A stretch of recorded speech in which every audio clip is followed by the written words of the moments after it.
Before coming, I was just looking through the pages. There's a big book I have in your grandfather's name. Acha. And I was looking through that, and I know these 2,800 kilometers is nothing. You walk through sweat, tears, and blood, literally. And we have seen history happen from the inner circle. I've watched it from the outer circle.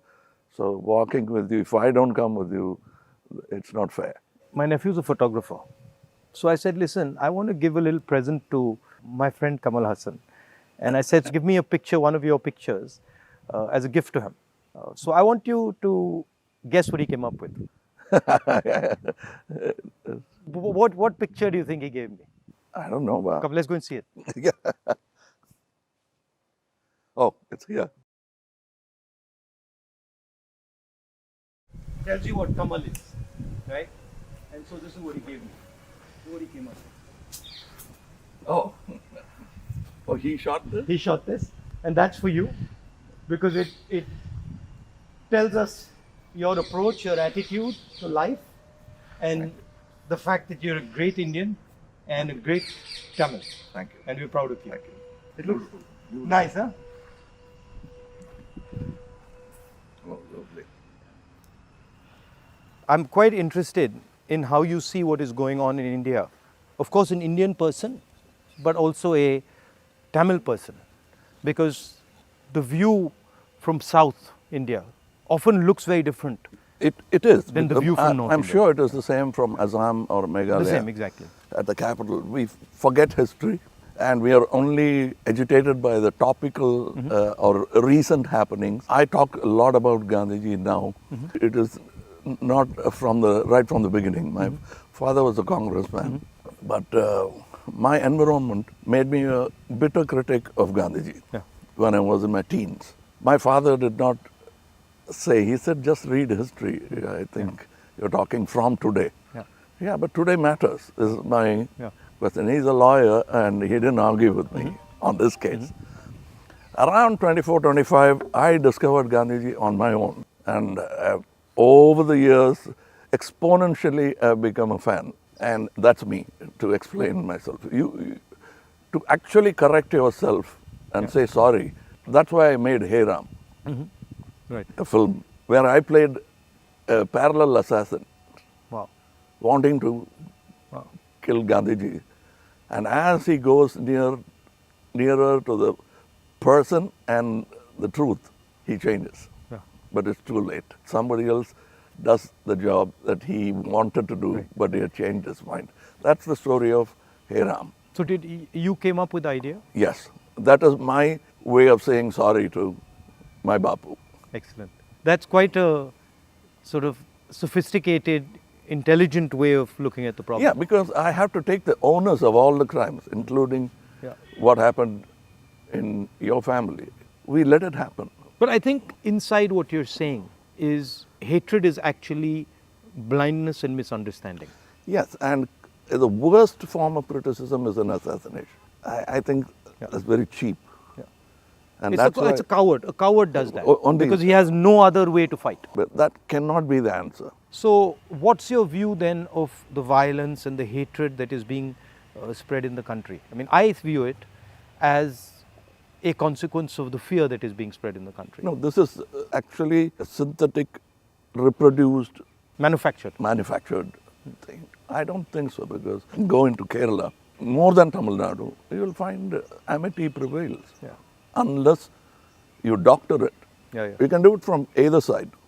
I think there are more sides to it than just Hindu and Muslim.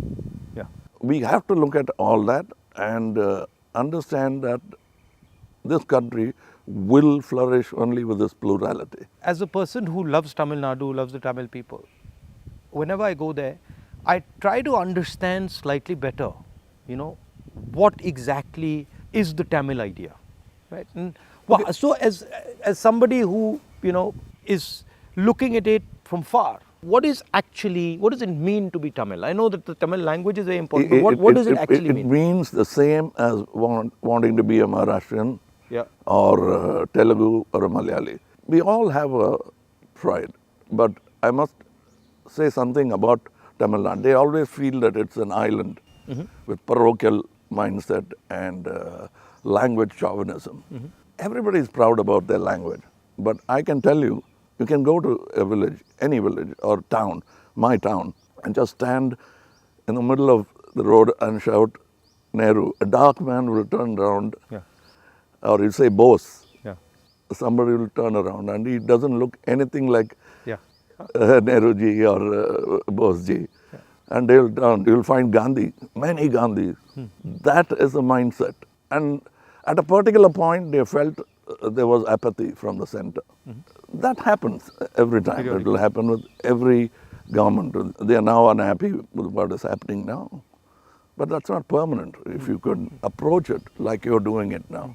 The reason why I want to celebrate your walk is reaching out to the people and lending the ear instead of standing on a podium and lecturing. That's commendable from your side. But my experience when I go to Tamil Nadu, right, is that they express themselves in a very passionate, it's different expression. So if you go to Maharashtra, people show affection, but the way the Tamils show affection is something completely different.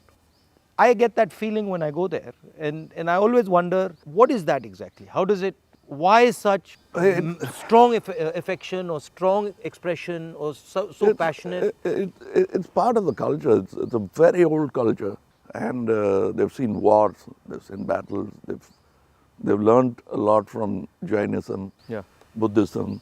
It's a mixture of everything. That kind of affection was enjoyed by Kamaraj-ji, MGR, all those leaders. They are moved to tears, laughter, screaming when they see the man of the... I think it's around the country it's like that, with variations. And also the Tamil language is very important to them. Yes, I think even non-religious, godless people celebrate Tamil and worship Tamil. So you said you've got, you're doing this fashion business, and so you know a lot about what is going on in the rest of the world. How do you see the United States, China, these countries? Where do you see India's place in all this? Nowhere less than them, but we should walk the talk. Like you're doing, every Indian must walk the talk. I want to be, or simply resigning yourself to calling it a third world country. You can't do that anymore. That's blasphemy. And you said in our earlier discussion that production has a lot to do with it. The ability to produce something and sell it outside India, not just in India. We can't have a toddy mindset because you can't bottle it. It has to be had then and there. We are in G20 not because of one government, successive governments. And whatever good they could do, that has accumulated and come to this day. So we are aware of that. And you were talking about China. I want you to say more. The security of the country, both internal and external. Your opinion on it. I was speaking to some ex-servicemen the other day, and I was mentioning to them that security today in the 21st century, it's not good enough just to say, okay, what do our borders look like, right? Because security today has become a holistic thing. You don't necessarily get attacked from the borders. You can get attacked from inside. You can get attacked by cyber weapons. You can get attacked by, use of your media. So in the 21st century, one has to have a global view about security. And that's where I think our government has completely gone and miscalculated. We constantly hear about what is going on the border. And the fact of the matter is that China has taken 2,000 kilometers of our territory, square kilometers. And frankly, we haven't said anything. The Prime Minister hasn't said anything. The military has clearly said that they're sitting in our territory, but the Prime Minister said nobody has come. This sends a very clear message to China. And the message is, we can do whatever we want, and India will not respond, right? And in fact, in some of the conversations that they are having with our military, they're actually making the statement that, look, your Prime Minister himself has said we are not in your territory. So what is the conversation about? So that's one aspect of it. To them it will look like we are whistling in the dark to allay fear. No, and looking out somewhere else. Imagine if you are the leader, right? And your forces and my forces are negotiating, and your forces are coming and saying you're in my territory, and then I say, no, but your leader has said we're not. So it destroys the entire negotiation position of Yes, India. yes. Right? So that's one aspect of it. The second aspect of it is how conflict has been transformed. And conflict has been transformed because earlier you fought on a border, now you fight everywhere. Right? So you fight by shutting down power stations, you can fight by attacking the railway system, you can fight by militarily attacking, you can And fight. the oldest trick is to Yeah. contaminate border. Yeah, so you can do that. So the single most important thing in the 21st century is that a country has internal cohesion, that there's harmony in the country, that people are not fighting, that there's peace in the country, and the country has a vision. The point is not going to war, right? The point is being in a position where you cannot be attacked. And there's a link between a weak economy, a confused nation without vision, hatred and anger, and the Chinese sitting in our territory. Because they know that we are dealing with internal matters, internal confusion, an internal lack of harmony, and so they can just go in and do whatever they want. So that's one element of the problem. The other huge element of the problem is what has happened in Ukraine, right?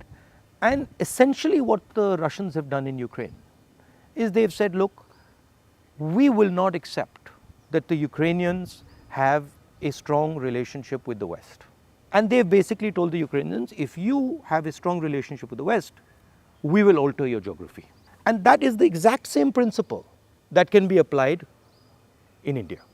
What the Chinese are saying to us is, be careful with what you're doing, because we will alter your geography.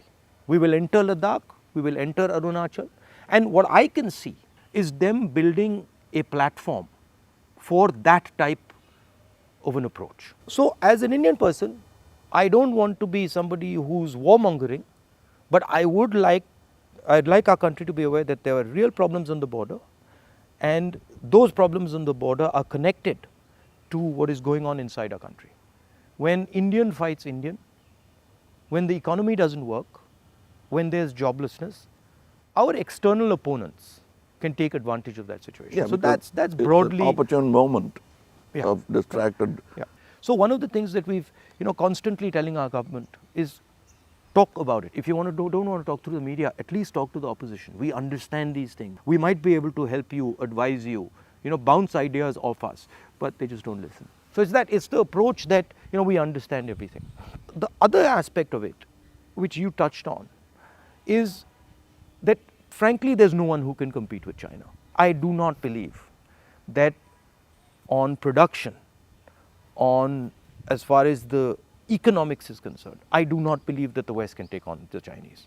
I believe that India can take on the Chinese. We have the population. We have the population, we have the people.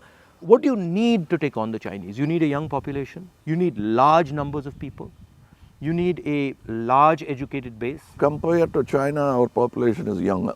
Exactly, right?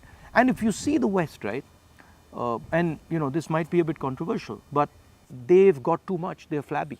They're living in opulence. They live on. They are outsourced. And they outsource, right? Whereas our people, they know what a struggle is. They understand difficulty. So I think as an Indian person, I see a huge opportunity for India to become, like China, the producer of the world, right?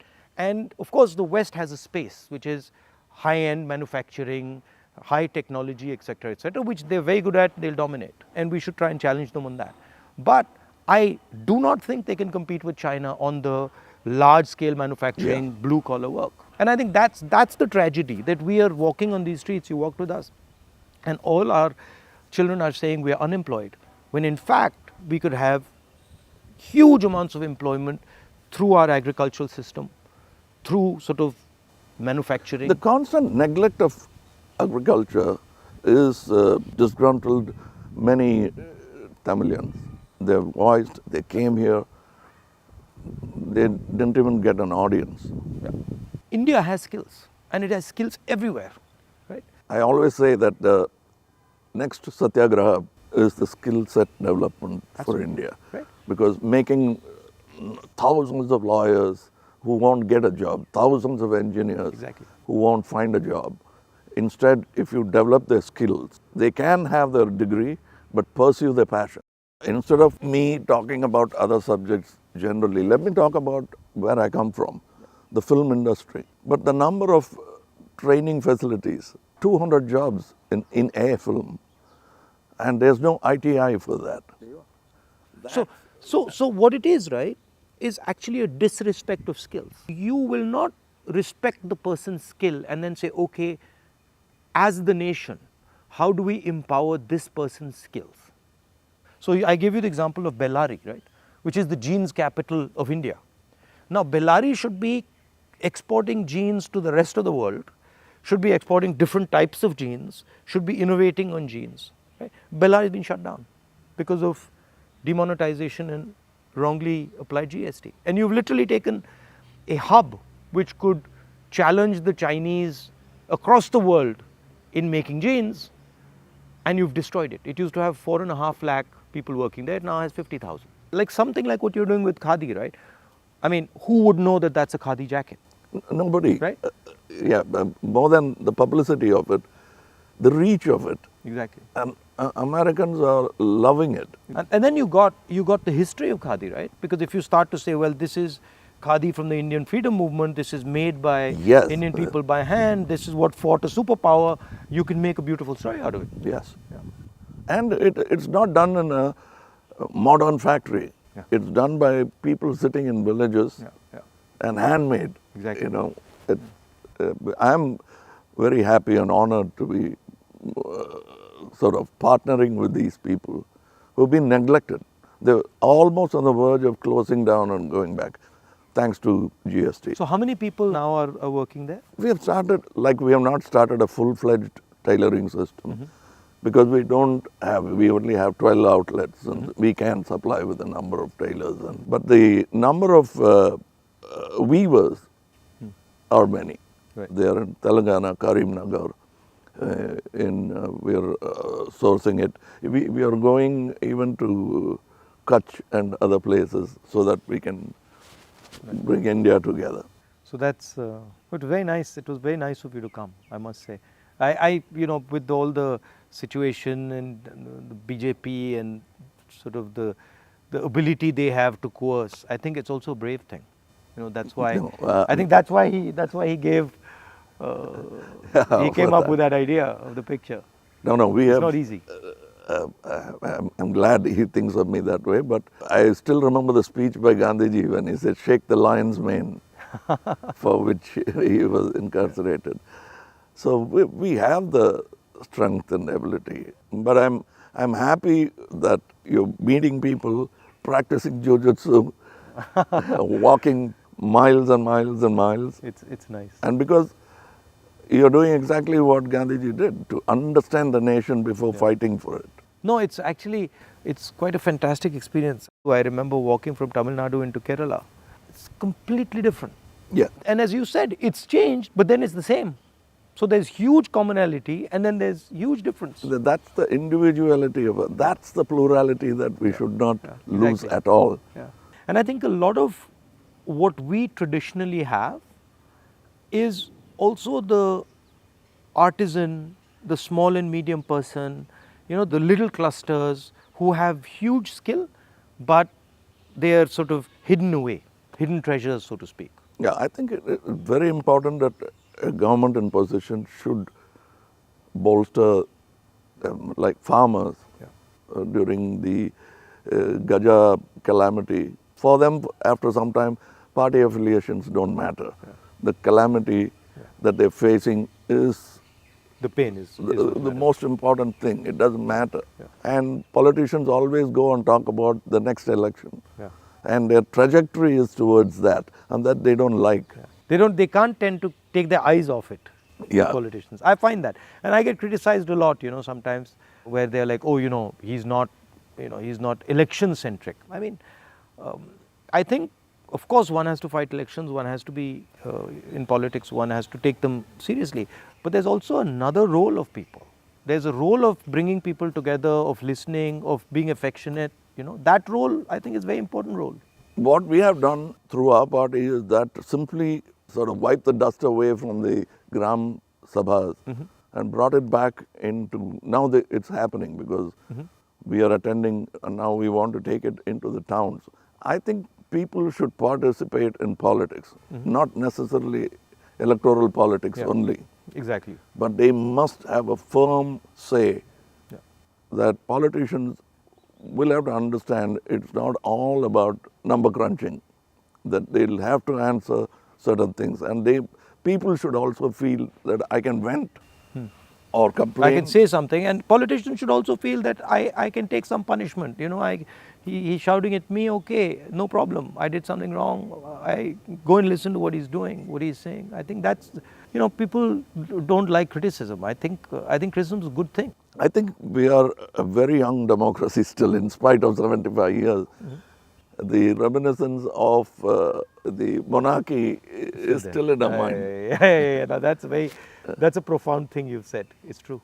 It's still, they want loyalty. And politicians who are in power want to somewhere behave like a king. Because it's not too far behind in history that we had princely states. 70 years, yeah. But I think if you look, a lot of sort of our chief ministers and leaders, the approach is that of a king. You know, you're like unilateral decisions. I will do whatever I want, not taking into account what people feel, not listening. I think there's quite a lot of that. Yeah, and they are offended when you call them a civil servant. Yeah. I'm not a civil servant. Yeah. I'm in position, I'm in power. But that's what we are, ultimately. It should be a position of honor rather than position to usurp. Yeah. The trustee idea of Mahatma Gandhi. Over the time, I'm looking for people who are at least a semblance of that in them, because it's unique. Is a tall international figure. Yeah. And that we realize when he's not there. Well, anyway, I won't keep you. No, I'm keeping you. It's lovely to see you.